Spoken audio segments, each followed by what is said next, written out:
미국의 유명한 강철왕 카네기, 다 아실 것 같아요. 그는 엄청난 대재벌가이기도 했지만 도덕적으로도 가정적으로도 훌륭한 효자였다고 합니다. 그의 가족은 원래 이주민이었는데 스코틀랜드에서 살다가 미국으로 건너온 이주의 가정이라는 거예요. 이주 첫 생활을 할 때 너무나도 가난해서 고생하였다고 합니다. 아버지는 책상보 장사를 하고 어머니는 하루에 16시간 이상을 노동을 해야만이 살아갈 수밖에 없는 그런 환경에 있었다는 거예요. 카네기도 청년의 시절에 학업을 점유하기보다는 낮에는 공장에서 일을 하고 저녁에는 청소부로 일을 했다고 합니다. 밤늦게 퇴근하고 집으로 돌아오면 어머니는 늦은 그 시간에도 불구하고 아들의 속내를 빨아가지고 난로에 말리곤 했다고 합니다. 내일하고는 한 벌밖에 없었기 때문에 그렇다라는 거예요. 그는 고생하는 그 어머니가 몹시도 안쓰러워서 자기는 22살 때 스스로 결심을 했다는 거예요. 22살 때 내가 기필코 돈을 많이 벌어서 어머니에게 좋은 옷을 사드리고 또 집을 일으켜서 많은 사람들을 두면서 어머니가 타실 마차도 사드릴 것이다, 이렇게 결단을 했다는 거죠. 어머니를 편하게 모실 때까지 결단코 자기가 결혼을 하지 않고 그는 진정으로 52세가 될 때까지 결혼을 못하다가 그 52세 중반에 여러분 결혼을 해서 60세의 첫 아들을 안게 되었다고 합니다. 오늘날 찾아보기 드문 효행의 모습이 아닐까. 많은 사람들은 나에게 부모님이 잘해주지 못했다라고 하는 그런 원망, 부모를 잘못 만났어, 부모가 나한테 해준 게 뭐 있어, 이런 생각으로 부모를 원망할 때가 있죠.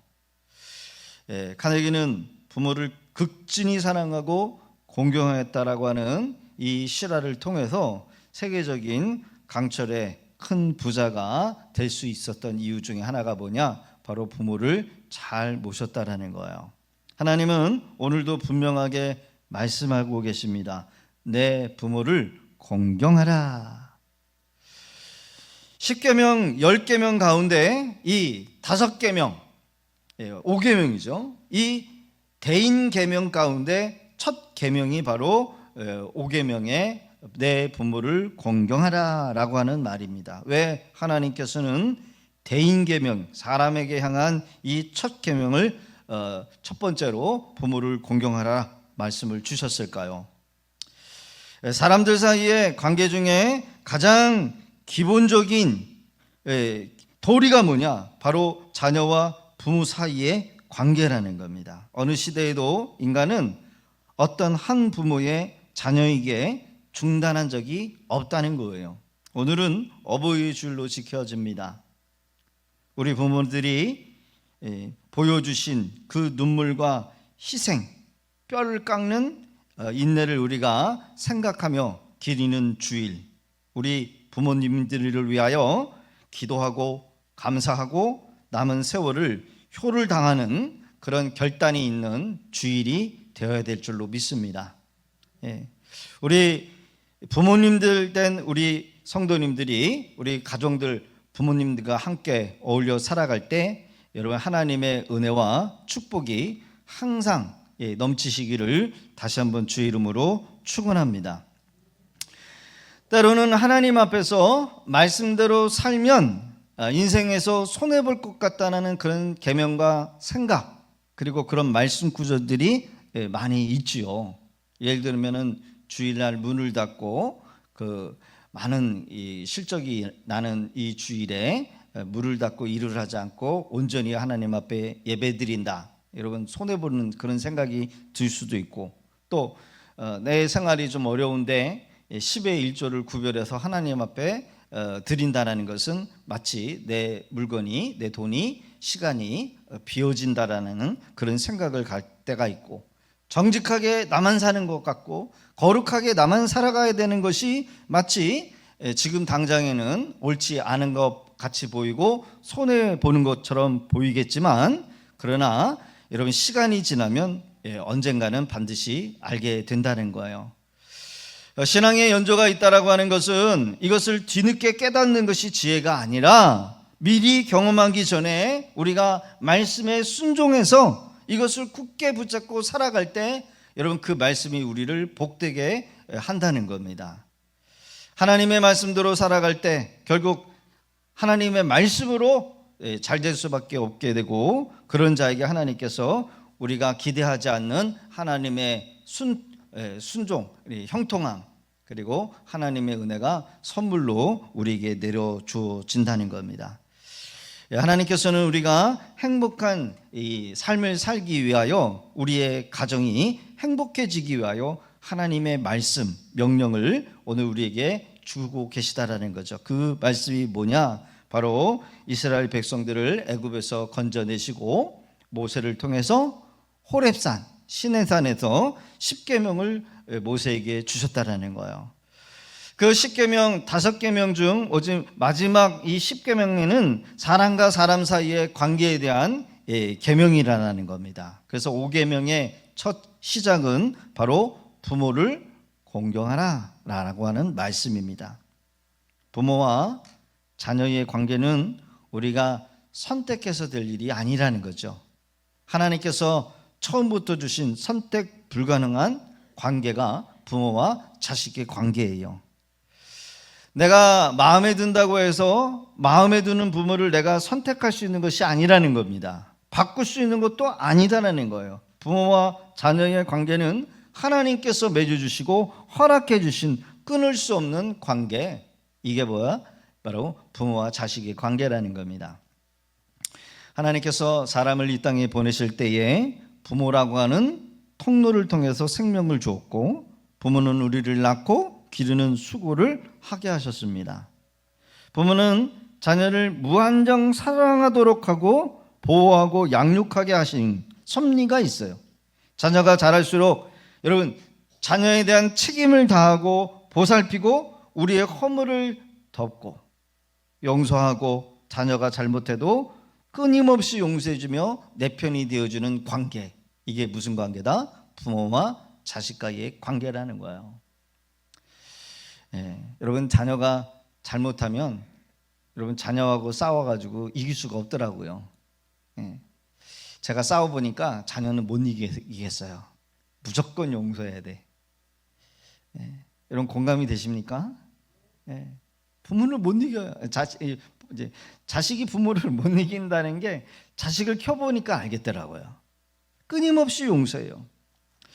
하나님의 사랑을 닮은 여러분 부모의 헌신적인 사랑, 이게 바로 부모의 사랑, 하나님의 사랑이라는 거예요. 그러기에 우리는 부모의 사랑을 배워야 하고, 그런 부모를 이해하고 또한 더 나아가 공경해야 될 줄로 믿습니다. 그리고 오늘 3가지 주는 메시지가 있는데, 첫 번째로는 부모에게 순종하라는 거예요. 따라합시다. 부모에게 순종하라. 다시요. 부모에게 순종하라.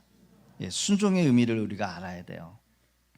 자녀들아 주 안에서 너희 부모에게 순종하라. 이것이 옳으니라.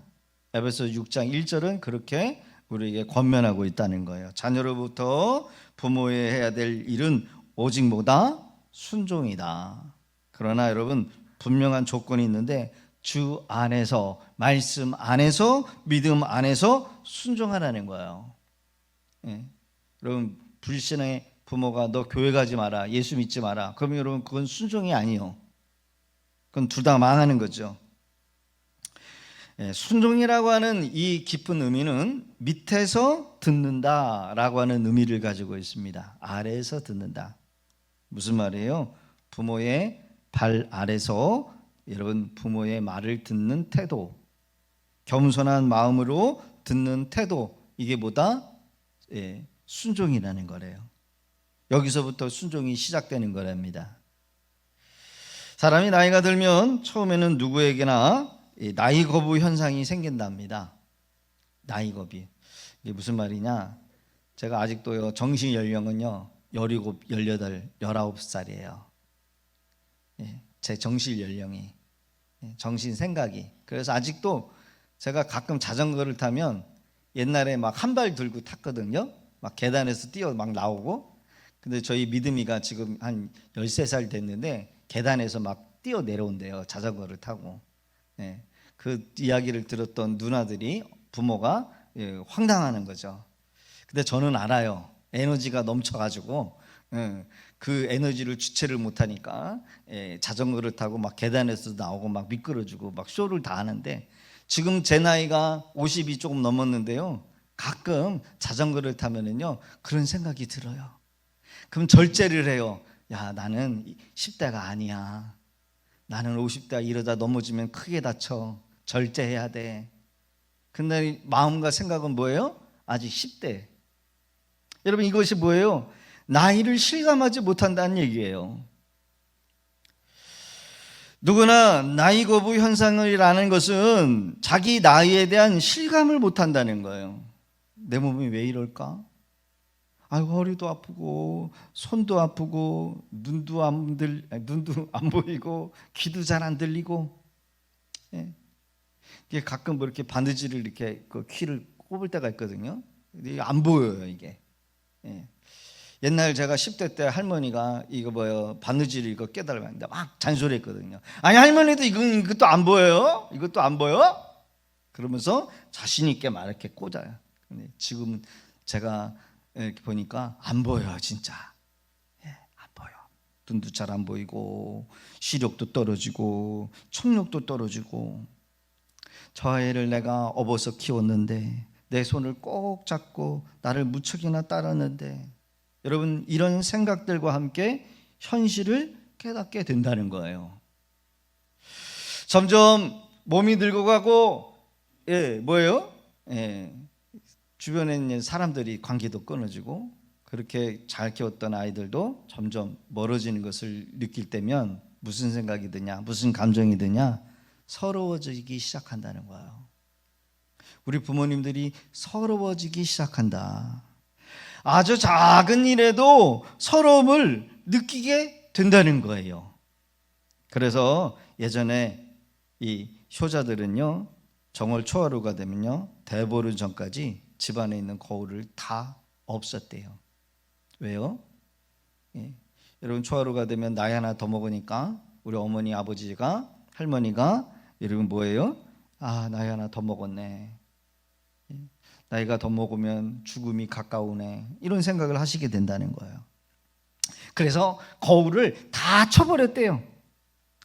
순종한다라고 하는 것은 이와 같이 여러분, 부모의 입장에서 이해하고 배려하는, 존중에서 시작된다는 거예요.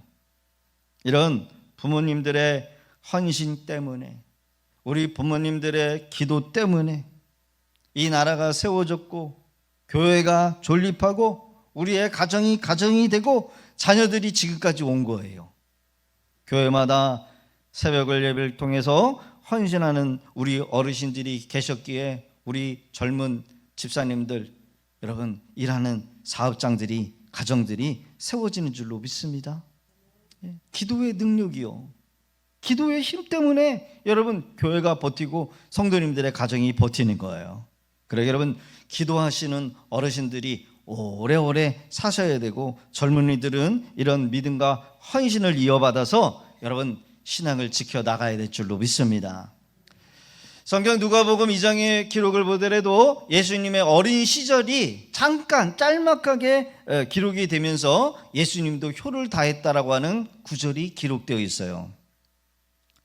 예수님이 육신의 부모와 함께 유월절을 지킬 때에 예루살렘을 방문했다가 나사렛으로 내려간 뒤에 예수님의 모습이 성경이 이렇게 기록되어 있다는 거죠. 누가복음 2장 51절 같이 한번 읽어봅니다. 시작. 예수께서 함께 내려가서 나사렛에 이르러 순종하여 받으시더라. 순종하여 받으시더라. 예수님께 함께 내려가서 나사렛에 이르러 순종하여 받으시더라. 순종하셨다는 거예요. 한마디로 순종을 발받들여 효의 모습을 다했다라고 하는 말씀입니다. 더 나아가 우리 예수님은 하늘의 아버지의 뜻을 따라 십자가를 마지막으로 지실 때에도, 그 고난의 언덕을 넘기실 때에도 육신의 어머니였던 마리아, 그리고 같은 형제였던 제자이기도 하지만 요한에게 예수님을 여러분 맡기셨다는 것을 보게 됩니다. 비록 자신의 육체가 고통 가운데 극에 달했음에도 불구하고 요한에게 어머니 마리아의 여생을 부탁하시는 예수님의 모습이 성경에 있는 그대로 기록이 되어 있어요.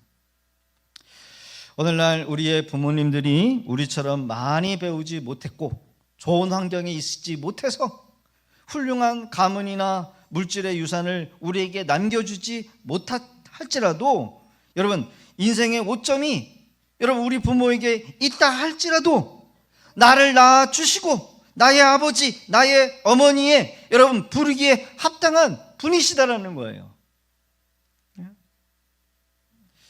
우리 부모님들이 늙고 병들고 볼품없다 할지라도 하나님의 섭리 때문에 여러분 나의 부모가 되어셨다라는 이 하나의 사실만으로도 우리는 감사하며 살아가야 될 줄로 믿습니다.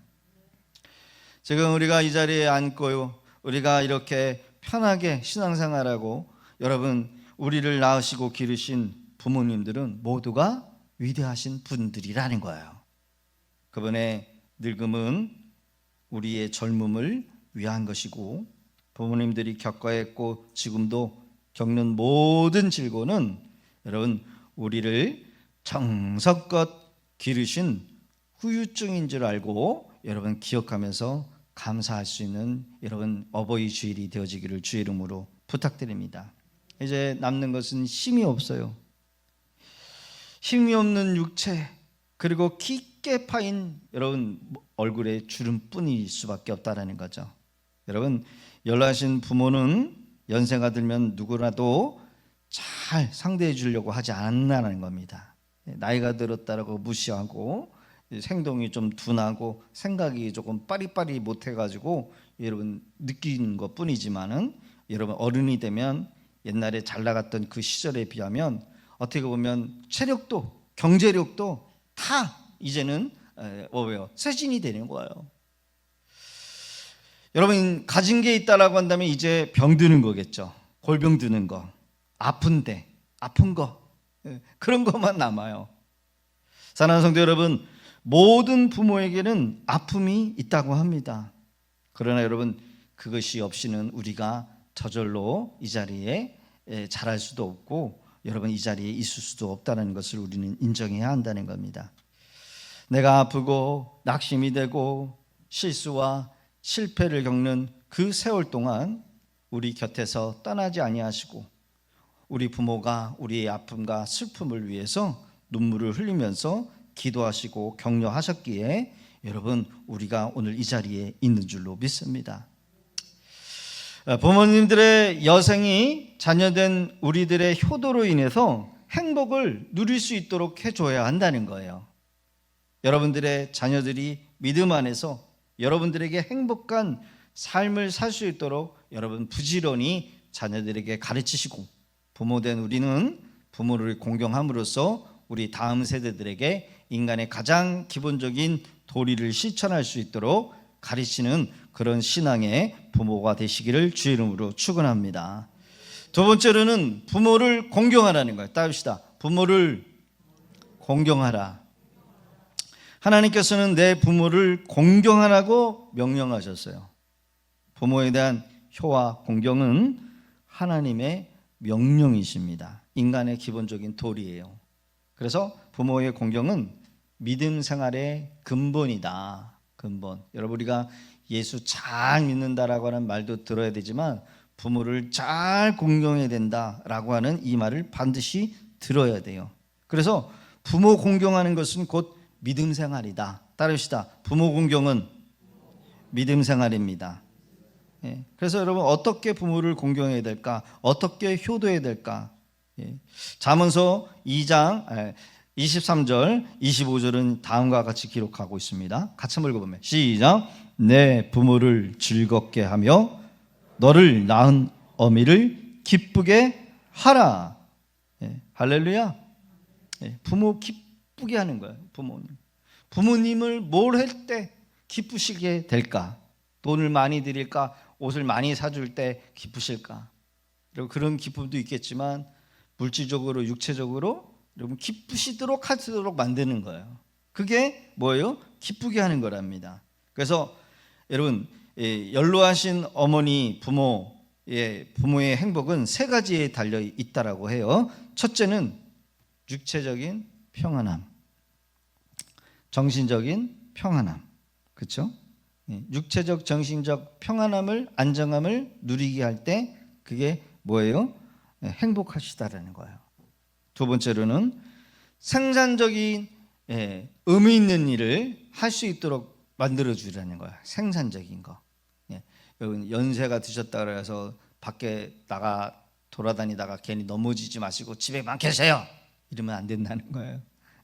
적당히 사람들도 만날 수 있도록, 그리고 뭔가 생산적인 일을 할 수 있도록 이런 환경을 만들어 주는 거. 그렇다고 지나치게 노동을 시키라는 거 아닙니다. 그렇죠? 여러분 자녀들 나가지고 시아버지 시어머니 아니 며느리 여러분 자식 노부모에게 늙을 때까지 막 이렇게 여러분 힘든 일을 시키면 안 되는 거. 여러분 그것도 하나의 효일 수도 있고요. 세 번째로는 외롭지 않게 사람과 어울려 살 수 있도록 만들어줘야 한다는 거. 외롭지 않게. 이 모든 것은 사회나 단체나 국가가 아니라 가족과 자녀들로부터 시작해야 한다는 겁니다. 우리의 부모를 즐겁게, 평안하게, 행복하게, 생산적인 일을 할 수 있게 하는 것은 자녀들이 신경 써줘야 된다는 거예요. 자녀들이 부모의 마음을 편안하게 해드리고 기쁘게 할 수 있는 그런 저와 여러분 되시기를 주의 이름으로 부탁드립니다. 연로하신 분들은 서러움이 있대요. 서러움, 아픈 서러움, 외로운 서러움, 여러분 물질적으로 궁한 서러움이 있대요. 그래서 여러분 어떻게 보면 부모의 10계명을 여러분 우리가 효도하는 데 있어서 유용한 지침이 되지 않을까. 제가 10가지 한번 적어왔는데요. 첫 번째, 부모님과 대화를 많이 나눠라. 부모님과 대화를 많이 나누래요. 두 번째로는 부모에게 할 일을 할 수 있도록 해라. 할 일을 할 수 있도록, 할 일을 할 수 있는 것들을 드리라는 거죠. 그리고 세 번째로는 취미를 갖도록 해라는 거야. 취미를 가질 수 있도록 도와줘라. 저희 장모님은 보니까 어르신들하고 이렇게 무슨 그 공 굴리는 거 있잖아요. 볼 게이트인가 뭐 그런 걸 하시더라고요. 그랬더니 자녀들이 또 그 골프는 아닌데 그 골프 장비 같은 거를 이렇게 사주시는 걸 봤어요. 여러분 부모가 뭐를 하겠다라고 한다면 뜯어 말리는 게 아니라 적극적으로 관심을 가져주고 뭐를 하실 수 있도록 도와드리는 거. 여러분 이것이 뭐예요? 효라는 거죠. 그리고 네 번째, 여행의 기회를 드리라는 거예요. 여행의 기회를 드려라. 여행하실 수 있도록. 여러분 어르신들만의 모임에 여행들이 있어요. 그런 것들을 알아봐가지고 여러분 여행 보내드리는 것도 중요해요. 예전에 어떤 그 영화 그 부산이라고 하는 영화인가요? 어디요? 흥령도에서 이렇게 오셨던 그 영화 있잖아요. 피난 오시는 그 영화 부산인가요? 맞나요? 국제시장. 죄송합니다. 부산시장이라 그래서 까먹었는데 국제시장. 그 국제시장에 보면은 그 주인공 그 노부부가 여러분 그 첫 장면에 시작하는 거 보면은 자녀들이요 그 아이를 맡겨놓고 자기네들은 해외여행을 떠나가지고 이 아버지 어머니가 막 욕하는 걸 제가 봤어요. 야, 어떻게 자식들이 저럴 수 있느냐? 응? 자기네들 그 자식들 그 맡겨놓고 여행을 가느냐? 부모가 화가 나가지고 노발대발 하는 거를 보죠. 여러분 연세가 들 수 있도록 여행할 수 있는 기회를 주라는 거예요. 그리고 여섯 번째, 연세가 드는 것, 나이 드는 것을 이해하라는 거예요. 나이가 들면 시력이 떨어지고 마음이 소심해지고 기억력이 감퇴가 되어지고 괜한 고집이 있고 또 잔소리를 한다는 거예요. 잔소리. 저희 아버지가 지금 돌아가신 지 이제 4, 5년 되셨는데 잔소리를 꼭 하셔요. 20대 때 잔소리 때는 듣기 싫어가지고 막 대들었거든요. 근데 지금 돌아가시고 난 후에 그 아버지의 그 잔소리를 기억하게 되는데 왜 저렇게 잔소리를 하는가 했더니 사랑하니까 하신 거예요. 사랑하니까.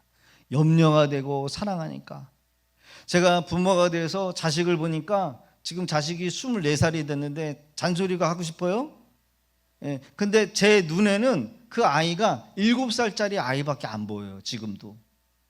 가끔 새벽 예배 나와가지고 같이 새벽을 깨워가지고 나오는데 갑자기 그의 얼굴이 지금 애가 24살인데 7살짜리 그때 모습으로 보이는 거예요. 그러니까 부모의 마음에는 이 자식이 30이 되고 40이 돼도 뭐처럼 보여요? 애로 보이는 거예요. 그러니까 잔소리, 야 이거 해라, 이거 했으면 좋겠다, 잔소리가 하고 싶은 거예요. 부모로서의 잔소리는 부모보다 내가 너의 부모다, 이거를 말하는 거겠죠. 근데요, 제가 어릴 적에는 그게 안 들리더라고요. 몰랐어요. 여러분, 우리 부모가 잔소리할 때 그거는 부모로서 인정해달라는 것이고 내가 너를 사랑한다는 것이고 내가 너에게 그만큼 관심이 있고 기대가 있다라는 것을 여러분 생각하실 수 있기를 바랍니다. 그리고 7번째, 외출할 때 부모를 모시고 나가라는 거예요. 외출할 때 부모를 모시고 나가라. 그리고 집안에 손님이 오거든 부모에게 먼저 인사를 시키라는 거예요. 누가 왔다 그러면 우리 부모님 자랑하게 당당하게 인사시키라는 거죠. 그리고 사소한 병도 병원에 모시고 가라는 거예요. 여러분, 연세가 들면 많이 아프죠. 많이 아프고 열이 아프고. 그래서 아프다고 아유 야 늙으면 당연히 아픈 거야 그러면서 관리 못해서 그래 이런 식으로 이렇게 치부해버리면 서운해져요. 그래서 어디가 아프다 그러면 적극적으로 관심을 가져주고 병원에 모시고 가서 여러분 해드릴 수 있는 거 다 해드려야 돼요. 아멘이십니까? 아멘. 매일 일정한 용돈을 드리라는 거예요. 자식이 되면 용돈을 드려야 돼요. 저는 우리 부모님들에게 용돈을 드려본 적이 없어요. 왜? 제가 돈이 없으니까. 근데 우리 동생들이 제가 둘이 있는데 동생들은 꼬박꼬박 어머니 아버지에게 돈을 주더라고요. 근데 어머니가 또 아들이 돈 없는 거 알고 또 몰래 그걸 또 이렇게 꽁쳐가지고 주셔요. 동생들이 알면 또 난리 나잖아요. 근데 요즘엔 안 주시더라고요. 여러분, 일정한 용돈을 반드시 드리실 수 있기를 바랍니다. 그리고 제일 중요한 거, 우리 부모님이 아직 교회를 안 다니신다. 천국에 대한 소망을 갖도록 하는 거예요. 한마디로 뭐예요? 예수 믿도록 해야 한다는 겁니다. 여러분, 이것이 최고의 복이에요. 할렐루야. 제가 지난주에 숙제를 내드렸는데 여러분, 어떤 부모님들은 자식과 함께 여행 가시는 분들도 있고 오늘 어버이주를 맞이해가지고 꼭 자식을 데려오신 분들도 계시더라고요. 여러분, 오늘 이 말씀을 듣고 한 가지라도 여러분 실천하실 수 있기를 주의 이름으로 축원합니다. 부모를 향한 공경은 인류의 기본이래요. 하나님의 첫째가는 명령 반드시 기억해서 실천할 때 하나님께서 우리에게 반드시 복을 주신다는 거예요. 내 인생이 잘 안 풀리고 내가 계획한 것들이 잘 안 된다라고 생각한다면 우리는 두 가지를 생각해야 돼요. 첫째는 하나님과의 관계, 두 번째로는 내가 부모를 사랑하고 공경하고 있는가. 이 두 가지만 하면은요, 여러분, 하나님은 복을 보너스로 준다. 내가 실력이 없고 내가 물려받은 재산이 없고 내가 지적으로 딸려더라도 하나님은 반드시 여러분 카네기아와 같은 록펠러 같은 여러분 부를 주시는데 그 복이 뭐냐? 하나님과의 관계. 하나님 것은 절대로 도둑질하지 마라. 하나님의 시간을 절대로 여러분 세상에 뺏기지 마라. 그리고 부모를 공경하라는 거예요. 한마디로 우리가 행복해지기를 원하는 방법은 뭐냐? 부모 공경이라는 거예요. 부모가 행복해질 수 있도록 여러분 우리의 가정과 우리의 가문에 이러한 은혜와 축복이 넘쳐나시기를 주의 이름으로 다시 한번 축원합니다. 그러기에 세 번째로는 하나님이 어떤 복을 주시느냐? 땅에서 장수하리라 말씀하셨어요. 에베소서 6장 1절에 자녀들아 주 안에서 너희 부모에게 순종하라. 이것이 옳으니라. 성경은 효의 원리를 바꾸어 말하면 순종하고 공경하는 모든 것은 옳은 것이다 라고 말씀하시는데, 이 옳다라고 하는 것은 인간의 가장 기본적인 도리라는 거예요. 인간으로서 태어났다라고 한다면 반드시 행해야 될 기본 도리, 이것이 뭐냐? 여러분 반드시 부모가 살아있을 때 여러분 해야만 하는 것, 이게 바로 옳은 것이 된다는 거예요. 여러분 부모님께 순종하는 것, 부모를 공경하는 것, 효를 다하는 것, 사랑하는 것, 이제 더 이상 미루지 마시고 한 가지라도 더 늦기 전에 여러분 행하실 수 있기를 부탁드립니다. 우리의 본분이래요. 여러분 불신의 부모님이 계십니까? 여러분 그분을 반드시 예수님의 복음을 전해서 여러분 그분을 구원하게 하는 것, 이것이 최고의 효가 될 줄로 믿습니다. 부모는 무한정으로 살아계신 분이 아니라 여러분 이 땅에 살아계실 때라는 거예요. 전도는 행하지 않으면서 그저 물질적으로 잘해드린다라고 하면서 돌아가신 이후에 남의 이목을 위해서 여러분 돌아가신 그 무덤에 여러분 큰 분봉을 세우는 거, 여러분 그것은 진정한 효가 아니에요. 그리고 오늘 주시는 말씀을 통해서 체계적인 계획을 세우셔서 반드시 꼭 하나만이라도 여러분 실천하여 부모의 마음에 여러분 기쁨이 있으시게 할 수 있도록 주의 이름으로 축원합니다. 일본 속담에 효도와 불조심은 때가 늦으면 평생 후회한다, 이런 말이 있대요. 효도와 불조심, 불이 다 나가지고 다 태워버려가지고 여러분 그때 아유 불조심할 거 이렇게 하면은 후회한다는 거예요. 여러분 효도와 불조심, 늦으면 평생 후회한다. 여러분 미루지 마시기를 바랍니다. 부모 공경에 있어서 유대인들의 이야기를 아니할 수가 없습니다. 그들은 나라를 잃고 방황하면서 수많은 고난과 박해, 학살을 당했지만 1948년 5월 14일 이스라엘이라고 하는 나라를 독립하게 되지요. 지금은 현실적인 여건을 보면 면적이 강원도 원래는 크기였으면 더 작지요. 인구도 700만 정도밖에 되지 않는 작은 나라로 1945년에 시작됐습니다. 제가 예루살렘에 가보니까 여러분 그 중동에 정말 체격 좋고 힘 좋고 자녀들도 막 12명씩 20명씩 나는 그런 중동 지역의 사람들에 비해서 이 이스라엘 사람들은 이 아시아 사람, 우리 동양인처럼 체구가 작습니다. 그런 체구가 작은 그런 신체 조건에 적대적인 이슬람 국가에 여러분 겹겹이 쌓여 있을 정도로 마음 편하지 못한 그런 상황과 환경 가운데 이스라엘이 존재할 수, 어떻게 있을 수가 있는가? 그것은 단 하나였다라는 겁니다. 뭐예요? 그들이 하나님의 말씀을 잡고 있었고, 두 번째로는 어릴 적부터 자녀들에게 신앙 교육이 철저했다라는 거예요. 여러분 이것이 우리가 닮아가야 될 신앙의 모델이라는 거예요. 우리가 하나님을 잘 섬기고 우리 자녀들에게 신앙 교육을 철저하게 될 때 여러분 우리의 가정이 강해지고 나라가 부강해지는 거예요.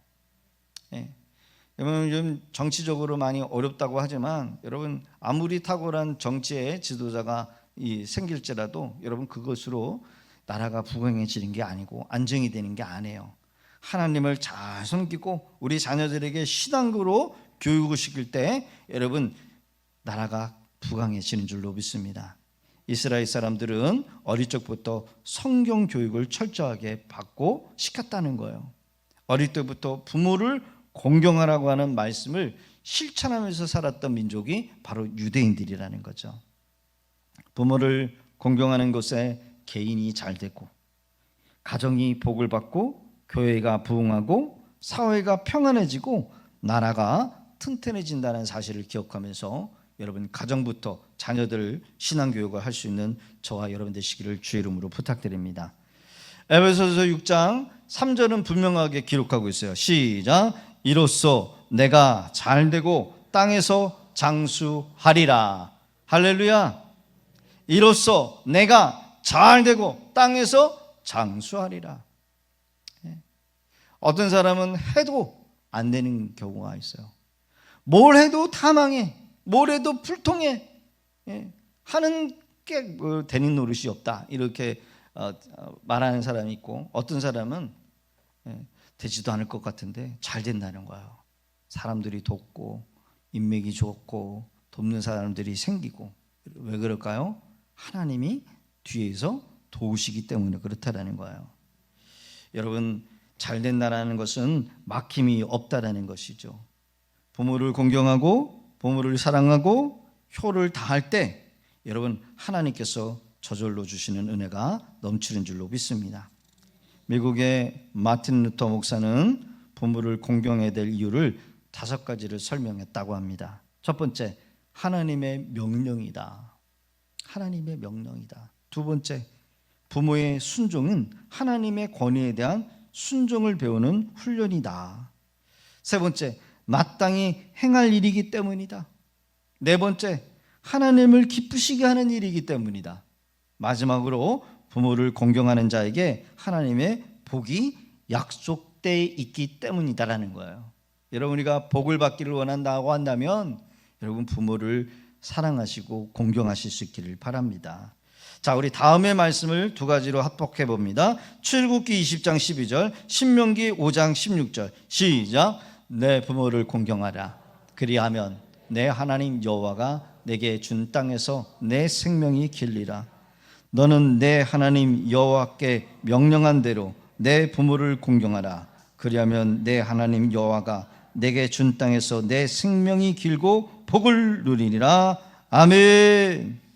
자녀를 무조건 사랑하고 자녀들에게 준 사랑을 되돌려 받으려고 하는 그런 기대하는 부모는 없을 것 같아요. 여러분, 그것은 하나님이 주신 마음이죠. 부모 무조건 자녀 잘 되기를 바라. 자녀를 위해서 기도하고 자녀가 뭘 하겠다라고 하면 무조건 응원해 주는 거죠. 부모에게 선택의 여지가 없이 자식을 위하여 희생했고 그 상급의 약속이 없지만은 자녀에게는 선택의 여지가 여러분 상급까지 약속까지 더해 주신다는 거예요. 여러분, 부모보다 자식이 훨씬 유리한 조건을 가지고 있죠. 여러분, 이러한 유리한 조건이 있음에도 불구하고 솔직히 우리가 잘 부모에게 하지 못하는 것이 사실입니다. 그러게 우리는 오늘 주시는 말씀을 통해서 우리 살아계신 부모 여러분 잘 공경해야 될 줄로 믿습니다. 지난해 2024년도에 말씀 뽑기를 이렇게 했어요. 어떤 권사님이 내 부모를 공경하라 라고 하는 말씀 뽑기를 하셨대요. 아니, 우리 부모님이 다 돌아가셨는데 이게 나하고 맞는 말씀입니까? 이렇게 하면서 아이 이거 말씀 뽑기 잘못했다 이렇게 생각하지 않으시고, 이 권사님이 비록 어머니 아버지는 오래 여유셨지만 이 말씀을 믿음으로 받으셨대요. 그래서 이 부모를 공경하라는 말이 뭘까? 영적인 아버지 어머니 목사님 사모님을 잘 섬겨야 되겠다. 여기서 또 끝나는 게 아니라 내가 수요일 때마다 금요 기도회 때마다 저의 식사를 우리 지극정성으로 이렇게 해주셔요. 근데 작년에 끝난 게 아니라 올해까지 이어서 계속해서 해주시고 계세요. 제가 생일 밥상 받는 것보다 여러분 수요예배 금요 기도회 때봐 여러분 너무 부담스럽게 여러분 그런 밥상을 받아요. 지극정성으로 여러분 주의 종으로서 그 가정 여러분 기도 안 할 수 없겠죠. 그 자녀들을 위해서 기도 안 할 수 없겠지요. 예, 하나님이 은혜 주셔요. 여러분, 우리가 이 땅에서 여러분 당연히 해야 될 일에 상도 받고 여러분 얼마나 좋습니까? 오늘 주시는 말씀을 붙잡고 이 땅에서도 잘 되시고 장소에 여러분 자녀들에게 큰 복을 끼치는 그런 복된 우리 성도들이 다 되실 수 있기를 주의 이름으로 축복합니다. 세상에 나가서 명성을 떨치고 권력을 잡고 사람들에게 여러분 어떤 그런 자기의 어떤 그런 것들을 드러내는 것도 중요하지만, 큰 일을 하는 것도 중요하지만, 하나님의 말씀을 붙잡고 우리의 가정과 부모를 잘 공경해서 세워나가는 것, 여러분 이것들이 더 큰 위대한 일이라고 저는 생각합니다. 여러분, 하나님께서 주신 은혜가 막힘없이 흐르는 은혜와 복을 누리면서 여러분들의 삶에, 생업터 위에, 자녀들의 삶에 하나님의 은혜가 충만하게 임하시기를 주의 이름으로 축원합니다.